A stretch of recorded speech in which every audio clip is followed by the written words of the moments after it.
ಕೂದಲೇ ಚುನಾವಣೆ ಮಾಡಿದ್ದೀವಿ. ಬೆಳಗು ಆಗ್ಬಿಟ್ಟ ಕೂದಲೆಲ್ಲ ಪೇಂಟು ಹಾಕೊಳಕ್ ಹೋಗಿಲ್ಲ ನಾನು. ಅದು ಒಂದು ಇಷ್ಟೊಬ್ಬ ಈ ತರದ ಗಾಂಭೀರ್ಯತೆ ಇರ್ತಕ್ಕಂಥ ಕೆಲವು ಅಭ್ಯರ್ಥಿಗಳು ನಾವು ನೋಡೇ ಇಲ್ಲ. ನನಗನ್ನಿಸ್ತದೆ ನೀವು ಸ್ವಲ್ಪ ಕೈ ಹಿಡಿದ್ರೆ ಎಲ್ಲ ಸರಿ ಹೋಯ್ತದೆ. ಸಿದ್ದೇಶಣ್ಣ ಅವ್ರಿಗೆ ನಾನು ಡಾಕ್ಟರೇಟ್ ಕೊಟ್ಟರು ಕಡಿಮೆನೆ.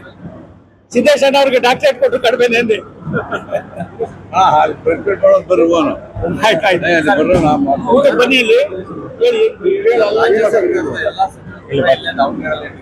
ಅಪ್ಪ ರಾಜ್ಯ ಸರ್ಕಾರದ ಇವತ್ತಿಂದ ಅಲ್ಲ, ಹಿಂದೆ ಸಿದ್ದರಾಮಯ್ಯನವರು ಮುಖ್ಯಮಂತ್ರಿ ಆಗಿದ್ರು. ನಮ್ಮ ದೇವದುರ್ಗ ಚುನಾವಣೆ ಬಂತು. ನನ್ನ ಒಬ್ಬನಿಗೆ ಪ್ರಹ್ಲಾದ್ ಜೋಶಿ ನಮ್ಮ ರಾಜ್ಯಾಧ್ಯಕ್ಷರು ನನಗೆ ಇನ್ಚಾರ್ಜ್ ಆಗಿ ಹಾಕಿದ್ರು. ಅವರು 10 ಜನ ಮಂತ್ರಿಗಳು ಪೂರ್ತಿಯಲ್ಲೇ ಇರೋರು. 48 ಡಿಗ್ರಿ ಇತ್ತು. ಅವ್ರೇನ್ ಮಾಡಿದ್ರು, ಒಂದೊಂದು ದೊಡ್ಡ 3,000, 4,000, 5,000 ಕೊಟ್ಟರು. ನಾನು ಏನು ಮಾಡಲಿಲ್ಲ, ಆ ದುಡ್ಡನ್ನ ಇಸ್ಕೊಂಡು ಅವ್ರಿಗೆ ಕೊಡಿಸಿ ಅಷ್ಟೇ. ಒಂದ್ಸಾರಿ ವಿಧಾನಸಭೆ ಸೋತೋದ್ರು ಅವ್ರು, 18,000 ಸೋತರು. ಸಿದ್ದರಾಮಯ್ಯ ಕೇಳಿದ್ರು, ಏನಯ್ಯ ನಾನು 6 ಸಾರಿ ಬಂದೆ, ನಮ್ಮ ಮಂತ್ರಿಗಳು ಹಿಂಗೆಲ್ಲ ಮಾಡಿದ್ರು, ಏನಯ್ಯ ಮಾಡಿದೆ ನೀನು ಅಂದ್ರು. ನಾನು ಏನು ಮಾಡ್ಲಪ್ಪ, ನೀವು ಕೊಟ್ಟಿದ್ದ ದುಡ್ಡಲ್ಲ ನನಗೆ ಕೊಟ್ಟರು. ನಿಮ್ಮವರು ಜನಗಳು ಎಲ್ಲ ಒಂದ್ ಕಡೆ ತಗೊಂಡಿರ್ಬೋದು, ನನ್ಗೆ ಗೊತ್ತಿಲ್ಲ. ದುಡ್ಡಿಂದ ಓಟ್ ಬರ್ತದೆ ಅನ್ನೋದು ಬರಿಬೇಕಾಯ್ತದೆ. ಒಂದು, ಈ ಸರ್ಕಾರ ನಿಷ್ಕ್ರಿಯವಾಗಿದೆ, ಏನು ಮಾಡಿಲ್ಲ. 3 ವರ್ಷ ಕಾಲ ಕಳೆದು ಎಲ್ಲ ಒಂದ್ ಕಡೆ ಆ ಜನರಿಗೆ ಮತ್ತೆ ವಂಚನೆ ಮಾಡಕ್ ಬರ್ತೀರಿ. ಇದು ಯಾವ ನ್ಯಾಯ ನಿಮಗೆ? ಏನಿದೆ ನಿಮ್ ಸರ್ಕಾರ ಸಾಧ್ಯ? ಯಾವ್ದಾದ್ರು ಒಂದೇ ಒಂದು ಚುಕ್ಕೆ ಗುರುತು, ಹೆಜ್ಜೆ ಗುರುತು ಯಾವ್ದಾದ್ರು ಒಂದಿದ್ರು ತೋರಿಸಿ. 3 ವರ್ಷದಲ್ಲಿ ಯಾವ್ದಾದ್ರು ಒಬ್ಬ ಶಾಸಕ, ಆಡಳಿತ ಪಕ್ಷ ಶಾಸಕ ನೆಮ್ಮದಿಯಾಗಿದ್ದೀನಿ ಅಂತ ಹೇಳೋಕೆ ತೋರಿಸಿ.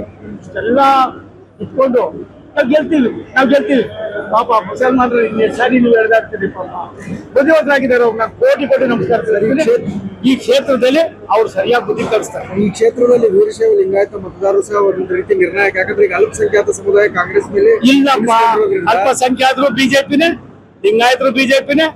ಈ ದೇಶದಲ್ಲಿರೋ ಎಲ್ಲಾ ಜಾತಿ, ಎಲ್ಲಾ ವರ್ಗದವರು ಕೂಡ ಬಿಜೆಪಿ. ನನಗನ್ಸುತ್ತೆ ಅತ್ಯಂತ ಬಹುಮತದಿಂದ ನಮ್ಮ ಅಭ್ಯರ್ಥಿ ಶ್ರೀನಿವಾಸ್, ಅವನ ಹೆಸರೇ ಶ್ರೀನಿವಾಸ, ನನಗದು ಗೊತ್ತಿಲ್ಲಪ್ಪ.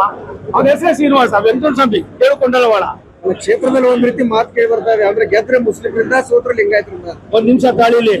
ಅವ್ರಿಬ್ರು ಕೂಡ ಬಿಜೆಪಿ ಪರವಾಗಿದ್ದಾರೆ. ಎಲ್ಲ ಒಂದ್ ಕಡೆ ಎಲ್ಲಾ ದಿನಾನು ಒಂದೇ ದಿನ ಆಗೋದಿಲ್ಲ ಅಂತ ಹೇಳಿದೆ ಮೊನ್ನೆ. ಮತ್ತೆ ಇನ್ನೊಂದು, ತುಂಬ ಆರುವಾಗ ದೀಪ ಜೋರಾಗಿ ಉರಿತಾರೆ. ಅವ್ರು ಮಾಡಬಾರ್ದಾಗಿತ್ತು. ಬೇರೆ ಯಾರಿಗಾದ್ರು ಅವ್ರು ಇಷ್ಟ, ನಮ್ಮ ಸಂಬಂಧ ಇಲ್ಲ. ಅದು ಒಂದು ಸತ್ಯ. ದಾವಣಗೆರೆ ಜನ ತುಂಬಾ ಚೆನ್ನಾಗಿ ತೀರ್ಮಾನ ಕೊಡ್ತಾರೆ. ನೋಡ್ತಾ ಇರಿ. ಏರ್ಪೋರ್ಟ್ ಎಷ್ಟು ವರ್ಷ ಬೇಕಿತ್ತು? ಮಧ್ಯ ಕರ್ನಾಟಕ ಒಂದು ಏರ್ಪೋರ್ಟ್ ಬೇಡಪ್ಪ. ನಾನೇ ಮಾಡಿದ್ದೇನೆ. 165 ಕೋಟಿ ರೂಪಾಯಿನ ಸಾಂಕ್ಷನ್ ಮಾಡಬೇಕು. ಮಾಡಿ ಶುರು ಮಾಡ್ಬೇಕಾಗಿತ್ತು. ಯಾರು ಬೇಡ ಅಂದಿದ್ರು. ಬನ್ನಿ ನೀವು ಭಾರತ ಸರ್ಕಾರ ಯಾವ ರೀತಿ ಕೆಲಸ ಮಾಡ್ತಾ ಇದೆ ಅಂತ. ರೈಲ್ವೆ ಯೋಜನೆ ಇನ್ನು 10 ವರ್ಷ ಆದ್ರೂ ಮಾಡೋದೇನಪ್ಪ, ನಾವು ಬರ್ದೋಗಿದ್ರೆ ಅಕ್ವಿಜೇಷನ್ ಆಗೋದೇನಪ್ಪ. ಇವೆಲ್ಲವೂ ಕೂಡ ಭಾರತ ಸರ್ಕಾರ, ರಾಷ್ಟ್ರದ ಪ್ರಧಾನಿಗಳ ಸೂಚನೆ ಹೆಂಗಿದೆ ಅಂತ ನಿಮ್ಗೆ ಹೇಳಿದ್ದೇನೆ. ಅದಕ್ಕೋಸ್ಕರವಾಗಿ ಈ ಚುನಾವಣೆ ಸಿದ್ದರಾಮಯ್ಯನವರಿಗೆ ಅವ್ರೇನು ಹೋಗ್ತಾ ಇದ್ದಾರೆ, ಪಾಪ ಅವ್ರೇನು ಇರೋ ಪರಿಸ್ಥಿತಿ ಇಲ್ಲ, ಇರಕ್ಕಾಗೋದು ಇಲ್ಲ. ಎಲ್ಲ ಒಂದ್ ಕಡೆ ಬುದ್ಧಿಯನ್ನ ಜನ ಕಲಿಸ್ತಾರೆ. 2 ಚುನಾವಣೆಯಲ್ಲಿ ಭಾರತೀಯ ಜನತಾ ಪಕ್ಷ ಗೆಲ್ತಾರೆ. ಹೌದಪ್ಪ.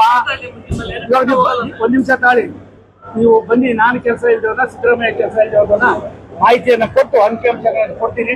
ಆಮೇಲೆ ನೀವೇ ತೀರ್ಮಾನ ಮಾಡಿ. ಒಂದಿನ ಸಿದ್ದರಾಮಯ್ಯನವ್ರಿಗೆ ಹೇಳಿ, ಚುನಾವಣೆ ಮುಗಿದ ಮೇಲೆ ನಮ್ಮ ಕಚೇರಿ ಬಂದು ಅವರು 1 ಗಂಟೆ ಇರಲಿ, ನಾನು ಅವ್ರ ಕಚೇರಿಯಲ್ಲಿ 1 ತಿಂಗಳಿರ್ತೀನಿ. ನಾನು ಬುದ್ಧಿವಂತ, ಅವ್ರ ಬುದ್ಧಿವಂತ ಅಂತ ಅವರೇ ತೀರ್ಮಾನ. ಅಲ್ಲ, 1 ನಿಮಿಷಪ್ಪ. ಅವ್ರಿಗೇನು ಗೊತ್ತೇ ಇಲ್ರಿ. ಅವರು ಯಾವುದೋ ಕಾಲದಲ್ಲಿ ಇದ್ದಾರೆ. ತಾಂತ್ರಿಕ ವ್ಯವಸ್ಥೆ ತುಂಬಾ ಮೇಲ್ಪಂಕ್ತಿ ಬಂದಿದೆ. ಸಿದ್ದರಾಮಯ್ಯನವ್ರು ನಾನು ಇಬ್ರು ಅರ್ಥ ಮಾಡ್ಕೋಬೇಕಾಗಿದೆ. ಮುಂದಿನ ಹಿಂದೆ ಇದ್ದಂತ ಸಿದ್ದರಾಮಯ್ಯನವ್ರು ಇವತ್ತಿಲ್ಲ. ಆ ಸಿದ್ದರಾಮಯ್ಯನವ್ರು ಕಳೆದೋಗಿ ಎಷ್ಟೋ ದಿನ ಆಗ್ಬಿಟ್ಟಿದೆ. ಇವಾಗಿರೋ ಸಿದ್ದರಾಮಯ್ಯ ನಿದ್ರೆ ಮಾಡೋರು. ಅದಾಗಬಾರ್ದು. ಇನ್ನೊಬ್ಬರ ಬಗ್ಗೆ ಮಾತನಾಡಬೇಕಾದ್ರೆ ಅಂಕಿಅಂಶಗಳನ್ನು ಇಟ್ಕೊಂಡು ಮಾತಾಡಿ. ಇನ್ನೊಬ್ಬರ ಬಗ್ಗೆ ಎಲ್ಲ ಒಂದ್ ಕಡೆ ಮಾತನಾಡುವಾಗ ನೀವು ರಾಜ್ಯದ ಮುಖ್ಯಮಂತ್ರಿ ಅನ್ನೋದನ್ನ ಮರಿಬೇಡಿ. ಆ ರಾಜ್ಯದ ಮುಖ್ಯಮಂತ್ರಿ ಆದ್ಮೇಲೆ ಹೋದ್ಮೇಲೆ ಏನ್ ಬೇಕಾದ್ರೂ ಮಾತಾಡಿದ್ರೆ ಬೇಡ ಅನ್ನೋದಿಲ್ಲ. ರಾಜ್ಯದ 7.5 ಕೋಟಿ ಕನ್ನಡಿಗರ ಮುಖ್ಯಮಂತ್ರಿ. ಹಾಗಾಗಿ ನಾನು ಭಾರತ ಸರ್ಕಾರದ 142 ಕೋಟಿ ಜನರ ಒಬ್ಬ ಪ್ರತಿನಿಧಿ. ಸನ್ಮಾನ್ಯ ನರೇಂದ್ರ ಮೋದಿ ಅವರ ಸಚಿವ ಸಂಪುಟದಲ್ಲಿ ಒಬ್ಬ ಸದಸ್ಯ ನಾನು, ಮಂತ್ರಿ ನಾನು. ಅದನ್ನ ಬಿಟ್ಟು ಮಾತಾಡೋದೆಲ್ಲ ಮಾತಾಡಿ ಇನ್ನೂ ಒಂದಷ್ಟು ತಗೊಳಕ್ ಹೋಗ್ಬೇಡ್ರಿ. ಇನ್ನು ಮುಂದೆ ಆದ್ರೂ ಗಾಂಭೀರ್ಯತೆಯನ್ನ ನಡ್ಕೊಳ್ಳಿ. ಅಪ್ಪ 1 ನಿಮಿಷ ತಾಳೋ. ದೇಶದಲ್ಲಿ ಎಲ್ಲಾ ಕಡೆಯೂ ಆಗ್ತಾ ಇದೆ. ಆದ್ರೆ ದಿನಬಳಕೆ ವಸ್ತುಗಳಿಗೆ, ದಿನಬಳಕೆ ಗ್ಯಾಸ್ಗಳಿಗೆ ಸ್ವಲ್ಪ ಅರ್ಥ ತೊಂದರೆ ಆಗೋದಿಲ್ಲ. ನನ್ಗನ್ಸದೆ ಅಲ್ಲಲ್ಲೇ ಕಮರ್ಷಿಯಲ್ ಗ್ಯಾಸ್ ಸ್ವಲ್ಪ ಇದಾಗ್ತಾ ಇದೆ. ಅದನ್ನು ಕೂಡ ಇದು ಮಾಡಿ ಒಂದು ದಾರಿಗೆ ತರ್ತಕ್ಕಂಥ ಕೆಲಸವನ್ನು ಮಾಡ್ತೀವಿ. ನಾನು 3-3:30 ನೀವು ಅಲ್ಲಿ ಬಂದ್ರೆ ಸರಿ, ಸರ್. ಅಲ್ಲೆಲ್ಲ ಮಾತಾಡೋಣ. Thank you.